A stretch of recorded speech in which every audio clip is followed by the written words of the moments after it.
పార్టీలో నుండి చాలా అవమానకరంగా నన్ను బయటకు పంపించారు. ఊరేస్ట్ వాళ్ళని కూడా అడుగుతారు కదా అసలు ఏంది, ఏం సంగతి, ఏం కథ. సరే ఓ మాటకు నేను తప్పే చేసినా అనుకుందాం అన్న, నేను ఏం తప్పు చేసినా నాకు తెలియదు, కానీ చేసిందే అనుకుందాం. అడగాలి కదా, ఒక షోకాజ్ నోటీస్ అయితే ఇవ్వాలి కదా. డైరెక్ట్గా సస్పెండ్ చేయడం అన్నది చాలా అవమానకరం అన్న. నేను కూడా తెలంగాణ బిడ్డనే, ఆకలినైనా తట్టుకుంటాం కానీ అవమానాన్ని తట్టుకోలేం కదా. అందుకే నేను కూడా ఎమ్మెల్సీ పదవికి రాజీనామా చేసిన అన్న. డెఫినెట్గా పార్టీ ప్రాథమిక సభ్యత్వానికి రాజీనామా చేసిన. మా బీఆర్ఎస్ నుంచి నేను బయటికి రాలే అమ్మ, బయటికి పంపించిరు. బాగా సీరియస్గా ఆలోచన చేసి సస్పెండ్ చేసి బయటికి పంపించిరు, నేను బయటికి రాలే. పార్టీలో నుండి చాలా అవమానకరంగా నన్ను బయటకు పంపించారు. ఊరేస్ట్ వాళ్ళని కూడా అడుగుతారు కదా అసలు ఏంది, ఏం సంగతి, ఏం కథ.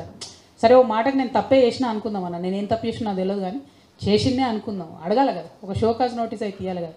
డైరెక్ట్గా సస్పెండ్ చేయడం అన్నది చాలా అవమానకరం అన్న. నేను కూడా తెలంగాణ బిడ్డనే, ఆకలినైనా తట్టుకుంటాం కానీ అవమానాన్ని తట్టుకోలేం కదా. అందుకే నేను కూడా ఎమ్మెల్సీ పదవికి రాజీనామా చేసిన అన్న. డెఫినెట్గా పార్టీ ప్రాథమిక సభ్యత్వానికి రాజీనామా చేసిన. మా బీఆర్ఎస్ నుంచి నేను బయటికి రాలే అమ్మ, బయటికి పంపించిరు. బాగా సీరియస్గా ఆలోచన చేసి సస్పెండ్ చేసి బయటికి పంపించిరు, నేను బయటికి రాలే.